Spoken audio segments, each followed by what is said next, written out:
के शीतकालीन सत्र के पहले दिन कांग्रेस ने सरकार के खिलाफ जमकर प्रदर्शन किया। कांग्रेस ने विधानसभा के घेराव का ऐलान किया था।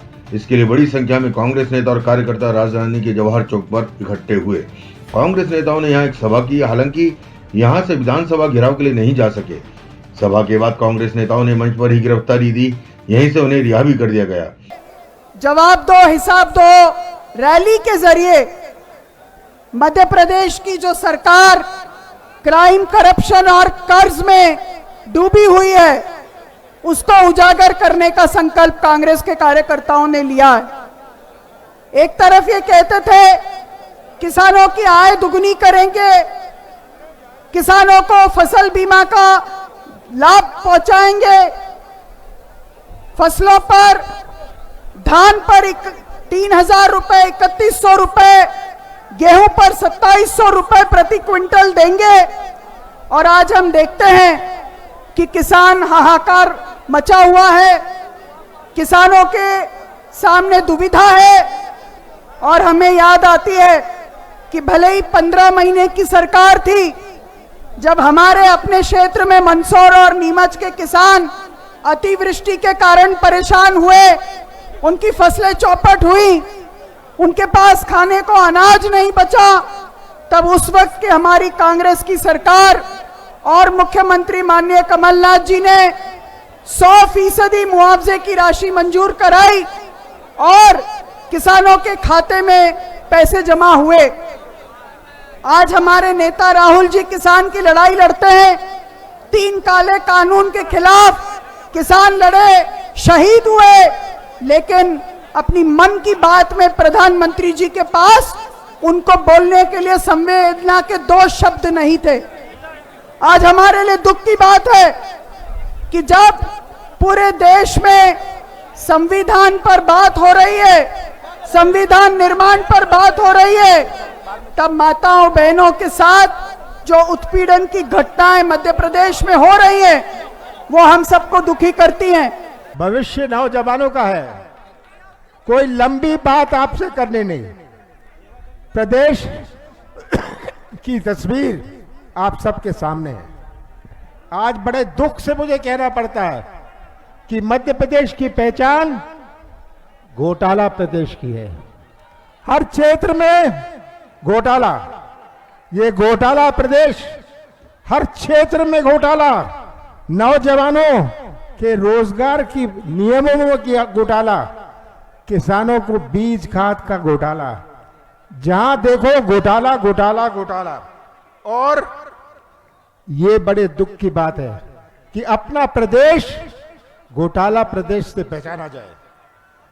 आज हमारे कृषि क्षेत्र में कितनी समस्या है। एक बात याद रखिएगा कि मध्य प्रदेश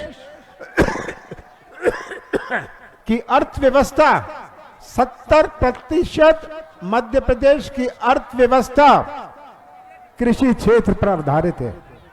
और अगर हमारा कृषि क्षेत्र कमजोर होता है, कृषि क्षेत्र डूबता है, तो पूरा प्रदेश डूबता है।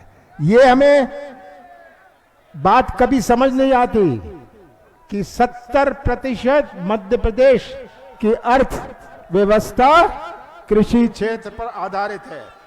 और किसानों के साथ कितना अन्याय आज ही उमंग सिंगार जी ने उठाया विधानसभा में। जो किसान मजदूर की बात करेगा, जो किसान मजदूर की बात करेगा, जो किसान मजदूर की बात करेगा, तमाम दावे जिनको लेकर के चुनाव के दौरान ये जनता के बीच में गए थे और जनता से इन्होंने जो वादे किए थे, चाहे प्रदेश का किसान हो, चाहे प्रदेश का नौजवान हो, चाहे हमारी माताएं बहनें हो, चाहे हमारे आदिवासी और दलित साथी हो, हर वर्ग से इन्होंने बड़े बड़े वादे करने का काम आदरणीय साथियों किया था।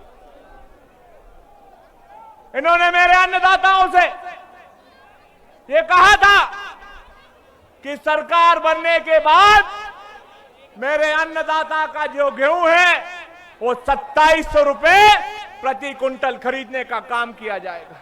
ये कहा था कि नहीं कहा था? इन्होंने कहा था कि जो हमारे धान उत्पादक किसान साथी हैं उनकी धान को 3100 रुपए में खरीदने का काम किया जाएगा। कहा था कि नहीं कहा था? इन्होंने कहा था कि प्रदेश में जो भी उपज होगी उस उपज का सही मूल्य, सही दाम देने का काम हमारी सरकार बनने के बाद हम लोग करने जाएंगे। लेकिन नतीजा क्या हुआ? मेरा अन्नदाता का अमूल्य वोट ले लिया, सरकार बना ली और हमेशा की तरह मेरे अन्नदाता, मेरे किसान भाइयों के साथ में जो वादा किया था उनसे वादा खिलाफी करने का काम इस सरकार ने आदरणीय साथियों किया है। ना गेहूं 2700 पे खरीदा, ना 3100 पे धान खरीदा।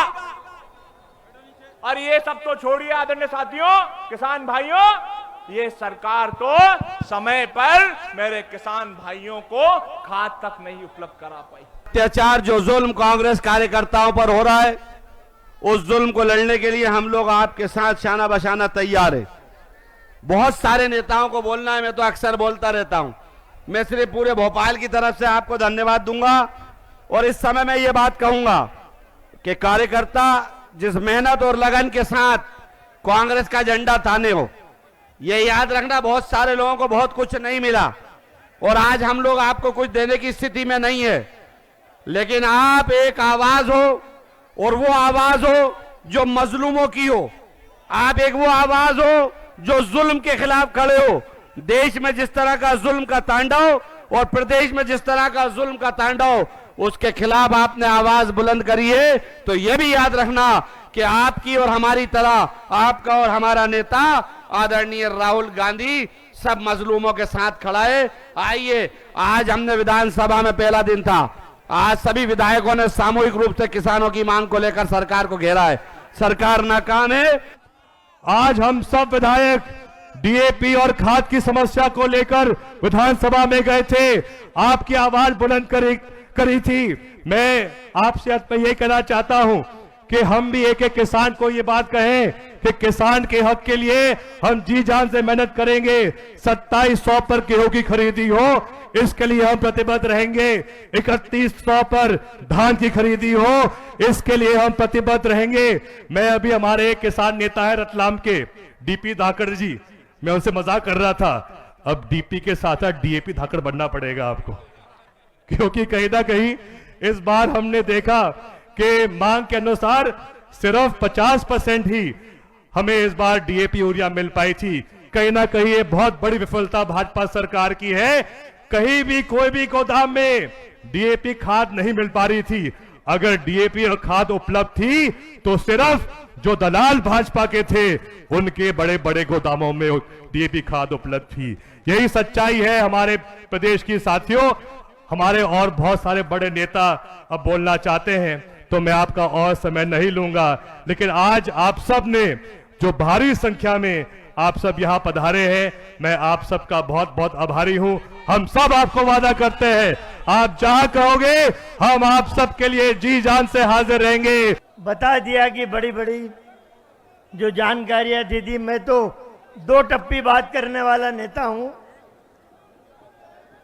ये मोहन यादव की जो सरकार है, ये एक दिन मध्य प्रदेश की जनता को, मध्य प्रदेश के किसानों को, मध्य प्रदेश के नौजवानों को हाथ में कटोरा दे के खड़ा कर देगी। मोहन यादव हर 15 दिन में 5000 करोड़ का कर्जा लेता है। हर 15 दिन में 5000 करोड़ का कर्जा लेता है। ये पैसा जा कहाँ रहा है पता ही नहीं चल रहा। मैंने कहा दो टप्पी बात करूंगा। हमने कैलाशिया की बात बाद में करेंगे। हमारे नेता जीतू पटवारी और उमंग सिगार ने ये विधानसभा का घेराव इसलिए रखा कि भारतीय जनता पार्टी ने विधानसभा चुनाव के समय एक श्वेत पत्र जारी करने की बात कही थी। उन्होंने संकल्प पत्र जारी किया था। हमारे नेता जीतू पटवारी उमंग सिंगार का कहना है कि साल भर में तुमने कौन सी योजना धरातल पे उतारी है उसका श्वेत पत्र जारी करो। इनकी औकात नहीं है मोहन यादव की कि श्वेत पत्र जारी करे। पुलिस की ओर से कहा गया कि विधानसभा सत्र चल रहा है, धारा 144 लागू है, ऐसे में विधानसभा की ओर जाना निषेध है, जिसके बाद कांग्रेस नेताओं ने मंचवरी गिरफ्तारी दी। उसके बाद कांग्रेस नेता आश्रम में खुदकुशी करने वाले मनोज परमार के बच्चों से मिलने आश्रम के लिए रवाना हो गए। इससे पहले सुबह 11 बजे पार्टी विधायक भोपाल में रेड क्रॉस हॉस्पिटल के सामने शिवाजी चौराहे पर इकट्ठा हुए। वे यहां से ट्रैक्टर ट्रेली के जरिए विधानसभा जाना चाह रहे थे, लेकिन पुलिस ने उन्हें शिवाजी नगर चौराहे के पास ही रोक लिया। दूसरे जिलों से आ रहे कांग्रेस नेताओं को रोकने के लिए पुलिस ने भोपाल से लगी सड़कों पर बैरिकेड लगा दिए थे। राजगढ़ जिले से आए कार्यकर्ताओं को पुलिस ने रोका तो जिला पंचायत अध्यक्ष राजगढ़ की अधिकारियों से बहस हो गई।